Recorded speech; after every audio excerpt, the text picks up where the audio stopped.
I had somebody ask me last week, like, why did you decide to get into this? Like, there had to be much easier things. I'm like, when I got into it, it was easy. You're listening to the Help Me with HIPAA podcast, where HIPAA and humor collide to make learning fun. Your delightful hosts are Donna Grindle and David Sims. Relax, HIPAA help is on the way. Welcome to episode 470 of the Help Me with HIPAA podcast. My name is David Sims of HIPAA for MSPs, and joining me is Donna Grindle from Carmen. What's up, Donna? Just trying to get through the day. Yeah, so last week you were battling with COVID. How are you feeling this week? Still got COVID brain a little bit. That fog and fatigue is the thing that makes me the most frustrated, but better. Yeah, almost back to new, or the same, not new. Still the same old problem of, things working for old people that abuse their body in their youth. I'll go ahead and name that and claim it. Had a good time. Yeah. Well, some people say I want to get back to normal. For people like us, there is no normal. Hey, I always question what normal is always directly related to your perspective. Yeah, indeed. Indeed. Normal is as normal does. Yeah. So this week we have an intriguing question. Inquiring minds want to know. How well do you know your remote workers? Interesting incident that occurred recently. We'll go over that. But for those of us who have remote workers, and sometimes it's remote workers that, they're local to you, but you're just letting them work from home. And then there are those that are not so local to you that you couldn't get your hands around their neck if you wanted to. Some things can go sideways, and we'll talk about that, which, caused me to panic a little bit, but we'll get into it. Because often, I read it and I thought, I wonder just how little tightness that created for you. Well, usually when we're having these conversations, it's like, look at all these failures that happened, which would have prevented. With this one, it's like, dude, there are none. Well, yeah, everything worked. It just tells you that you can't just say, well, everything worked. That's good enough. Yeah. So anyway, we'll dive into all that in a minute, because I know we're talking in cryptic at this point. But so shout out to all the listeners who listen. We appreciate your listening. Yes. If you will do a couple things for us. One, share this podcast out with at least one other person that you know or like or dislike. Either one, we'll take it. And if you have a moment, leave us a review. We appreciate those. Mm-hmm. All Thanks right. for the donors. Yeah. I appreciate you. Thank you. Because without you, we would not have a liver. We thank you. No, I'm tapping mine out all on its own. I'm not even. So 405D tip of the week. So there's been some changes happening. Change. Yeah. And so now it's to the point where we can talk about it. So what's happening with 405D? Well, so we talked about HHS was realigning everything for cybersecurity under ASPR, which is the Administration for Strategic Preparedness and Response, which probably makes sense. That there are the Sector Risk Management Agency, and all the sectors need their own risk management agency. Mm-hmm. And that all makes sense. But 405D, all this time has been run out of the administrative department under the Chief Information Security Officer and their staff. Well, they're moving us within HHS. So basically, we're being bought by a new company. For those of you who are used to this scenario, you know what I mean when I say we had the meeting, oh, nothing will change. Yeah, it will. It's a whole new place. So we don't know what's going to happen. as far as the HHS side of it. But remember, 405D has the HHS side and the HSCC side, and we're in the Health Sector Coordinating Council.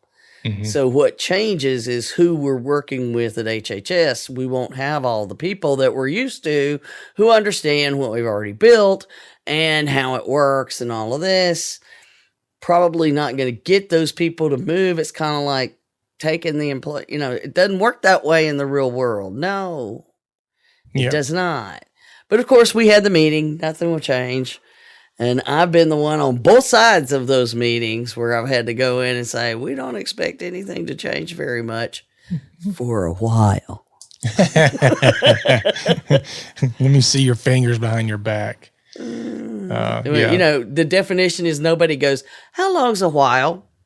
So there's a transition and all of that that'll occur, but just knowing how these things work, everything's going to be upended, but it does explain why we couldn't get anything released for months, because they have to go through all of the internal process to actually do this. And it's officially been announced. I was in a leadership meeting right before the announcement. They let us know so that we didn't get slapped upside the head with it. But that's the extent of it. We'll see. Stay tuned. Yep. So hopefully us non-paid volunteers won't lose our job. Yeah, I quit. Yeah. It does make it easy though, but we're really invested in what we're doing. And so that always upsetting that apple cart is not good, but we'll see. I mean, who's to say that it won't go perfectly, but who are we kidding? Okay. None of that never goes well, so, but we'll see. We'll see. Yep. All right, so let's dive into it, because this is an interesting topic. One, because it's very common within a lot of organizations. Honestly, I was going to say MSPs, but really a lot of organizations, this is very common. And oftentimes you have remote workers that may or may not have access to your systems that you're not even aware of. So, for example, one of our remote management and monitoring tools, or remote management and monitoring, or monitoring and management, depending on which way you want to go first. It's RMM either way you look at it. Just go with that. I've seen both, and I'm like, okay, can we just figure this out? So anyway, the tool though, put it on the system, and I say, okay, if this server has an issue, I give you permission to rush in any time of the day, 24/7, and address this issue. Well, most of that stuff, unless you specify otherwise, gets shipped out to help desk folk not within the continental United States. Yeah, happens everywhere. Yep. Everybody does this. Yep. So this is not even remotely new now. Or rare. Right. It's not new, nor is it rare. Right. So there are remote workers. Again, like I said, some of them, some people hire them directly. Some people hire them through staffing agencies. Some of them have them and they've never hired them because they're through a third-party vendor. Oh, by the way, this is a third-party vendor that we use. So we're talking about know before. So let's talk about what happened. So first of all, kudos to Know Before, because they announced what was happening and they're sharing the details, which we rarely get because people want to hide behind it. And this is a big company, and if it can happen to them, it can certainly happen to anybody. And in fact, the guy that works there at the company, what's his title? Stu. Yeah, he's CEO, president, and CEO. CEO and president. Schuerman. Schuerman. Yeah. So he basically said that if it can happen to us, it can happen to almost anyone. So, Donna, let's talk about what happened and what we should learn from this, because they have a remote worker. I guess we'll give them. You want to give the short of it? Well, they were looking for a IT worker to provide internal support. Yep. Okay? That's it. and they have a background check, and this person applied. All the background check works.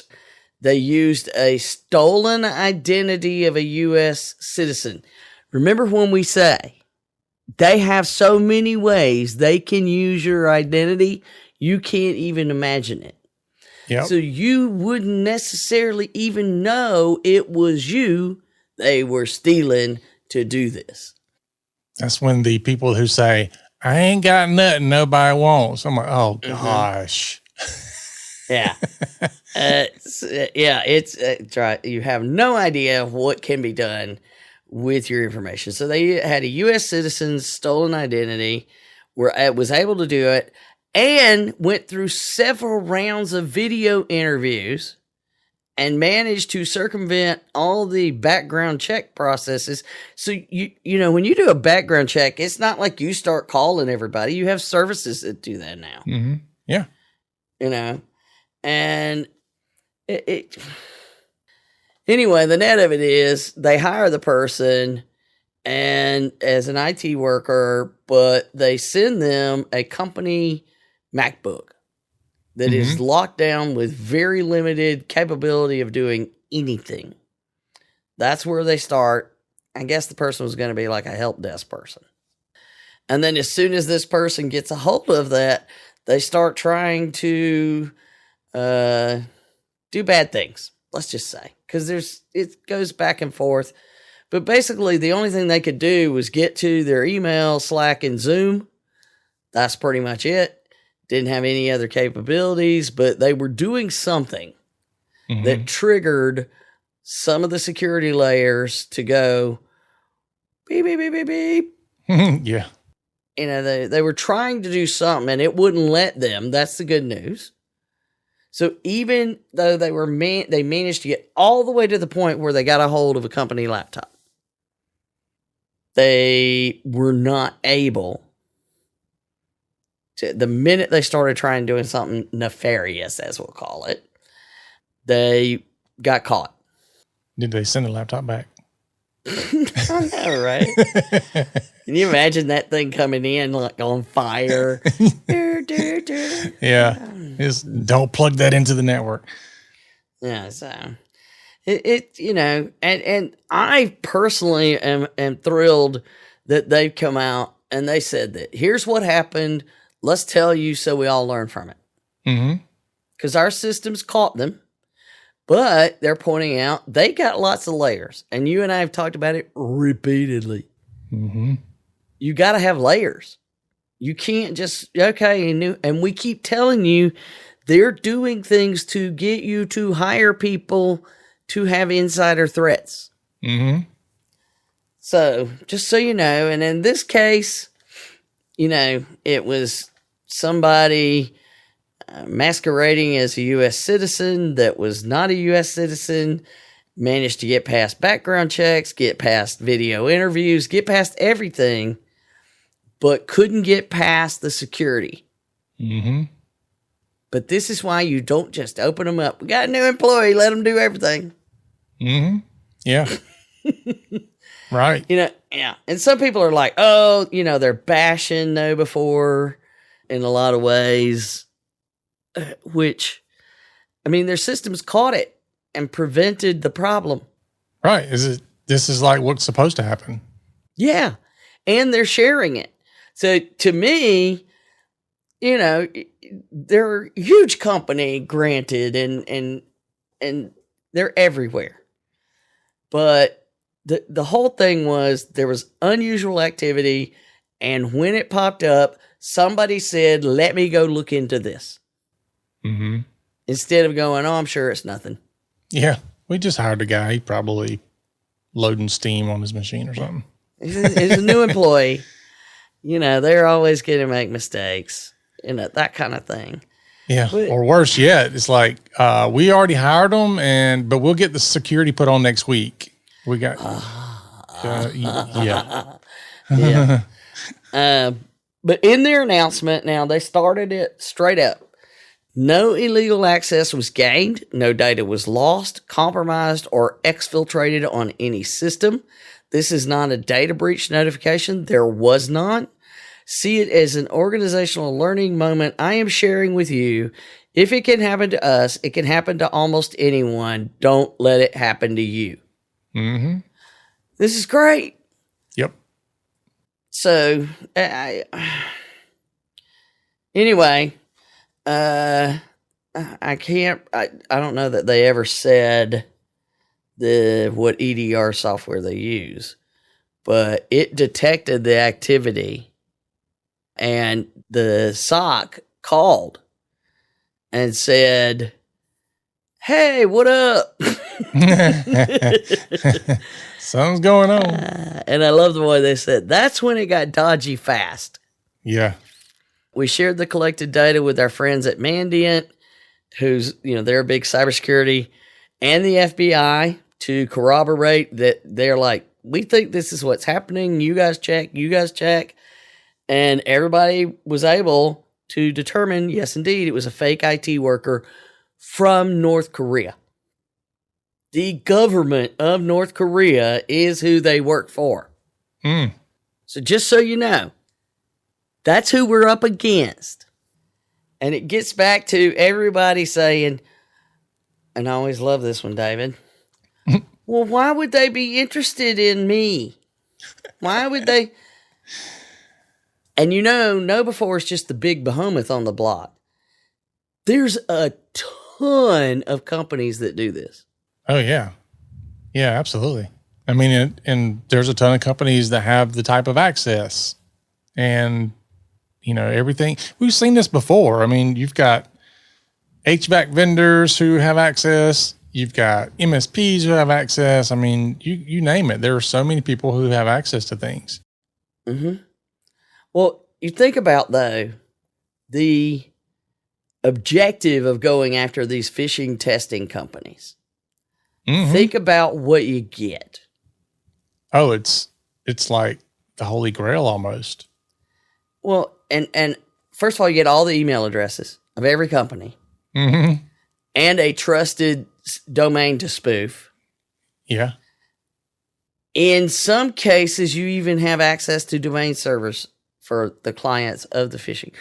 And I remember there's a company at one point, and I mean, this has been years, and they're like, will you just give us admin credentials to your email server, and we'll then pull in and we'll use, that way you don't have to manually update our list. We'll just sync it automatically.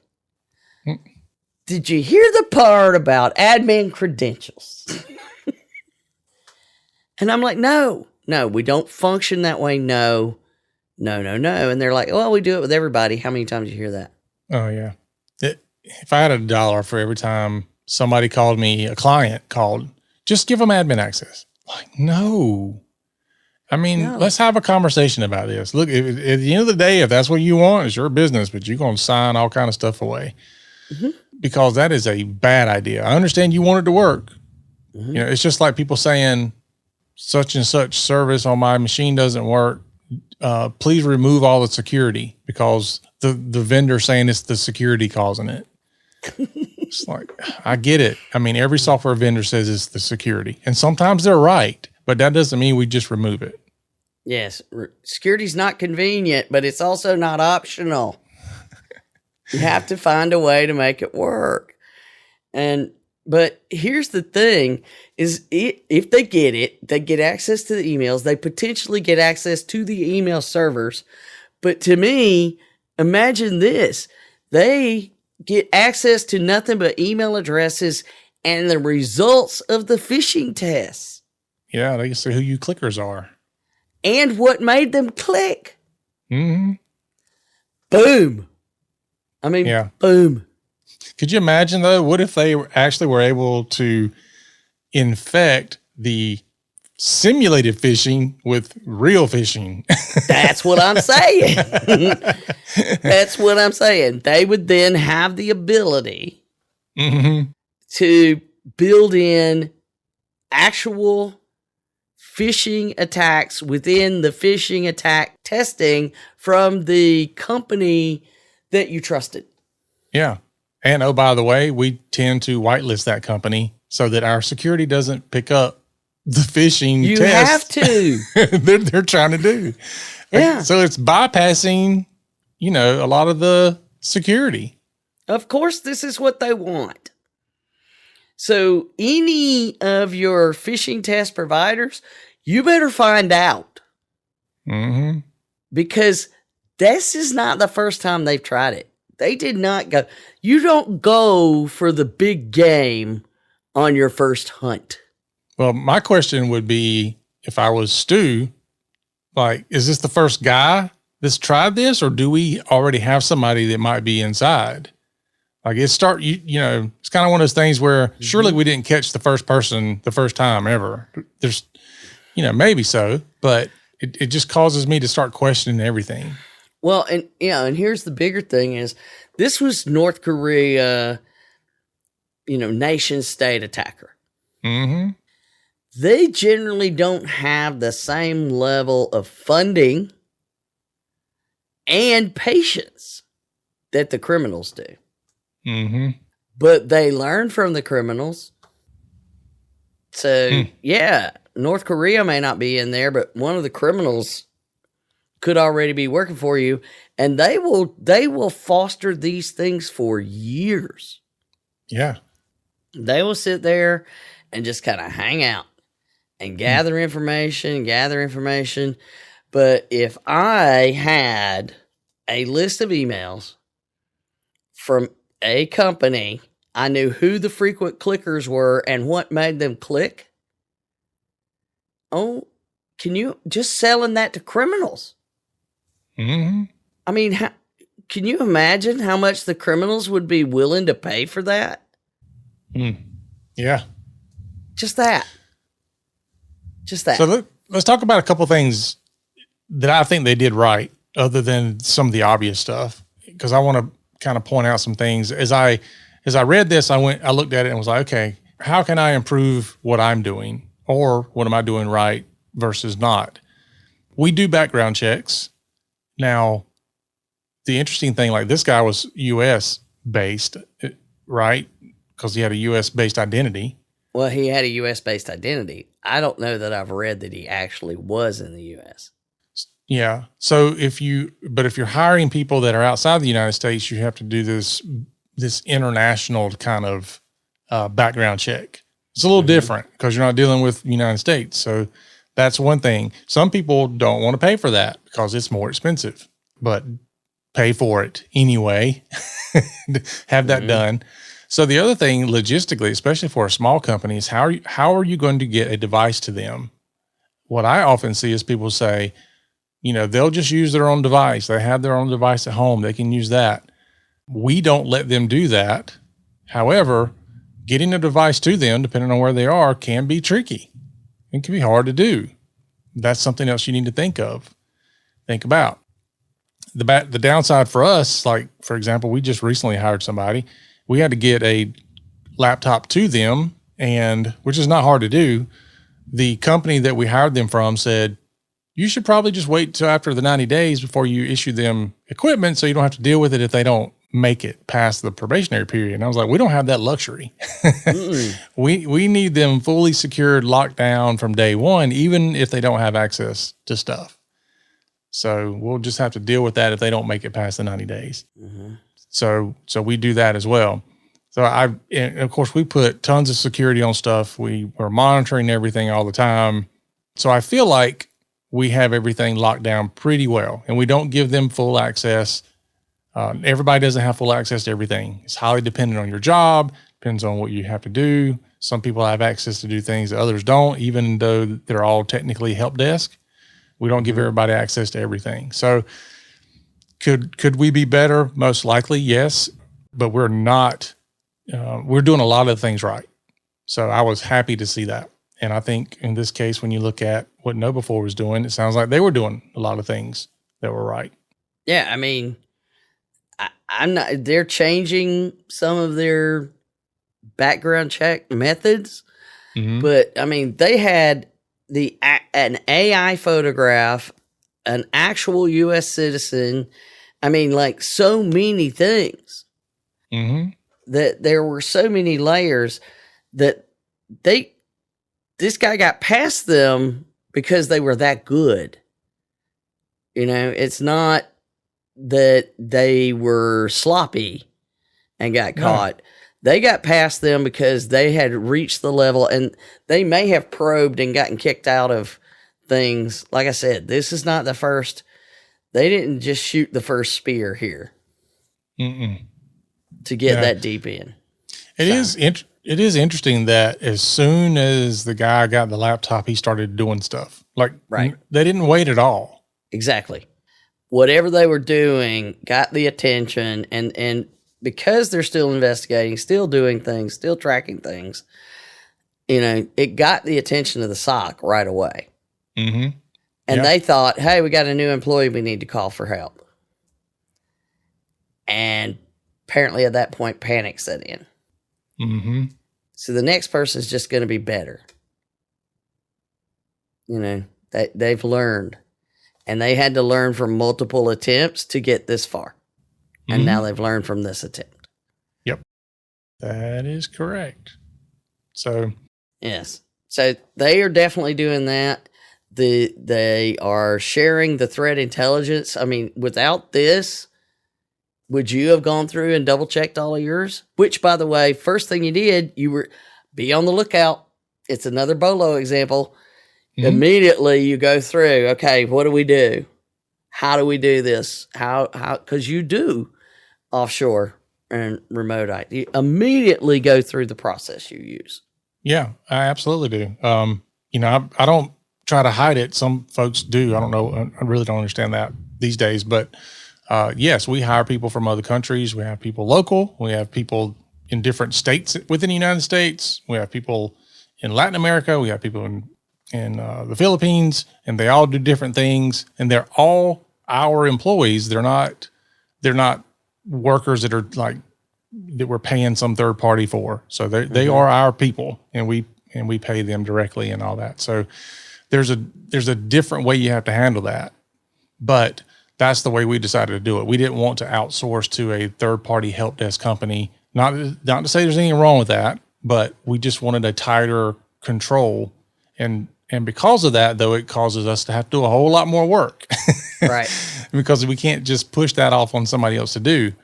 But yes, I went through and did, I guess you could say I did like at least a mental risk assessment. Are we doing this? Are we doing that? Good thing about this piece of it is because I'm the one doing the hiring, I didn't have to start pulling in other people. Right. Are we doing this? Are we doing that? Like I handle the hiring, so I know we're doing these things. And we don't hire super frequently. Most people stay for quite a while, so it's not something that we do very often.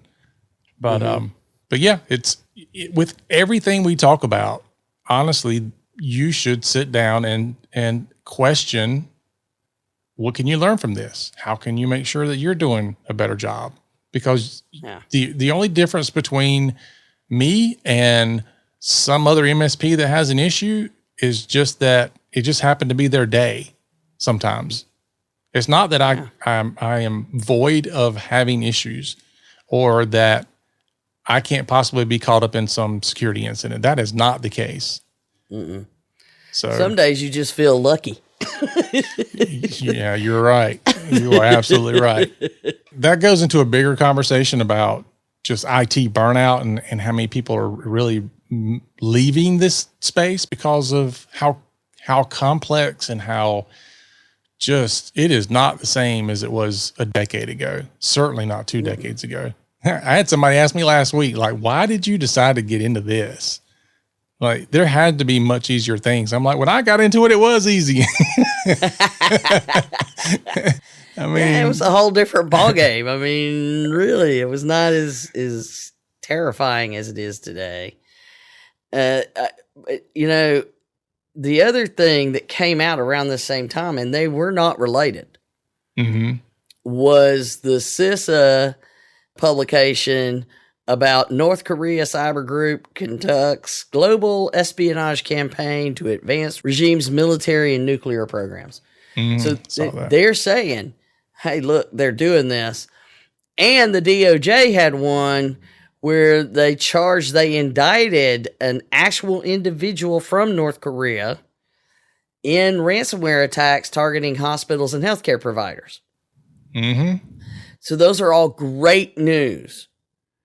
But the thing that's important, and that is the way that, in the CISA thing, they pointed out, they're doing this through widespread exploitation of web servers through known vulnerabilities. How many times have we talked about the importance of securing your web servers? And they get in, they get access, and then they use them to do things that they build in their persistence, and they're able then, even if you restart, hey, guess what? We're still getting launched. Yeah. And we're coming right back in. We steal the credentials. Then, it just becomes one thing after another. Once they get in, they get busy. Yeah. And the whole thing about using known vulnerabilities, it's like, look, they're not using 0 days. This is just, these things are known. So what are you doing about them? Well, and a lot of them, it's also things where, it's living off the land once they're in. Then they start using things that we know are already there. Yeah. We have to approve software that gets installed for our clients. And I'm telling you, it gets harder and harder to justify software that, they probably are using, and they're using it legitimately. I just use Zoom as one of them. Mm-hmm. Every time I see an installation come through for Zoom, I'm like, oh gosh. Because Zoom has the ability to have remote control features in it, and so any of that kind of stuff, and every help desk uses something differently. And you've got practice who has their IT help desk, their printer, copier, scanner, whatever company help desk, their software for QuickBooks help desk, their software for EHR help desk, their software for scans help desk. There's all these different people, and every one of them are like, yeah, just give us remote access. And it's like, And people just, they just fall for it. And if you think that you're going to be able to tell easily, I think this story should share, that they've shared with you, is it wasn't easy to tell. Mm-hmm. Yeah. And if you think that only people from North Korea are doing this, also wrong. Yeah. Had this guy not started loading junk on his machine, there's no telling how long it might have taken. Oh, yeah. So you don't know what the next one's going to know better. Mm-hmm. And the fact that in this case, they're using ransomware to fund their country, because it's they're a hermit nation that they don't really do a lot of trade. And so they're funding their own military and activities using ransomware attacks. Mm-hmm. And the case the DOJ got, they actually were able to get back, I think $500,000 in different ways of the money laundering that was going on. And the other thing is, if you happen to know any of these North Korean malicious cyber actors targeting U.S. critical infrastructure, if you have information leading to the identification or location of any person who, while acting at the direction or under the control of a foreign government, engages in certain malicious cyber activities against U.S. critical infrastructure, $10 million reward. That's real money. That's some retirement money right there. You would hope. I found me a new career. I know. But it's not just them. They're not the only country that would do this. And there's plenty of things coming out of China and Russia and Iran and, all over the world. Mm-hmm. And they're doing the same thing. Let's attack healthcare because they got to do and they're going to give us money. and we'll get some money, and then we'll take that and we'll use that then to launder some money that we're getting from someplace else that we're not supposed to get it from, so that we can get, some nuclear thing or some drones or something. And this is what's happening constantly, and it's their job. They believe they are doing this for their country. Mm-hmm. So getting to think that you're going to be able to deter them, it gets back to the complexity of, even if they identify an individual, then they got to get that person. They got to know where they are in the world. Where in the world is Carmen San Diego? North Korea. Right? So why don't they do something? I always hear that. And I'm like, okay, where are you going to find them? How are you going to find them? Mm-hmm. This is not something easy. They are doing things and they are shutting them down, but they just launched somewhere else. You've got to get the people. Well, how are you going to get the people? So it's a vicious cycle, and it's not that easy. But learn from this. Learn from this. Don't miss these opportunities. You should always be on the lookout for something like this that you can go and check your own work or use as a teaching moment. And maybe both. So your big takeaways here. Number one, threat intelligence sharing. Now, if you have an IT firm, MSP, if they're sending you these things, read them. Like, we send out threat intelligence stuff every single week. Now, I would say that's probably one of our most open and read types of emails. They're short, sweet, to the point, but it's also like, hey, be on the lookout, be careful. There's these things happening. So if you have those, make sure you're looking at them. Have somebody looking at them. If you've got something going on, share that with other people. Let them know. Yeah. Tell someone. If you see something, say something. And know that if you do a background check, don't assume it gets everything. Because while this is a major thing, we had in the boot camp somebody talking about that they ran a background check on somebody, but it didn't check the state or the other county or something, the other municipality, that didn't include in their background check that this person had already been arrested and was under indictment or something, or for fraud and identity theft. But I'm doing a background check, but I'm doing the cheapest one possible.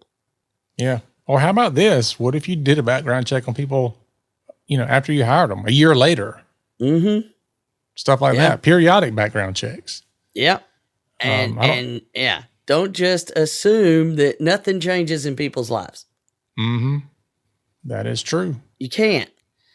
And that you would know. That's my other one. Well, we would know if there's a problem. Really? Really? Yeah. Yeah. And the other one here is, we talked about it already, but having the layers of security in place and limit access. Even we got in here limited access for new staff, but I would limit access, period. Because how many times have you and I both heard, well, that person's been here for 12 years. Surely they wouldn't have done that. No. Yeah. Like, they still, if they shouldn't have access to it, then don't give them access to it. Well, and that's what I tell people is like, look, if you have access to something that you don't need, that's one more thing you will be responsible for screwing up if somebody tricks you. So you want less responsibility. Right. Yeah, you should be going like, hey, I can access this folder here. I don't think I should be. I don't need that. I don't want to know that. Yeah. Yeah. Can you take that away?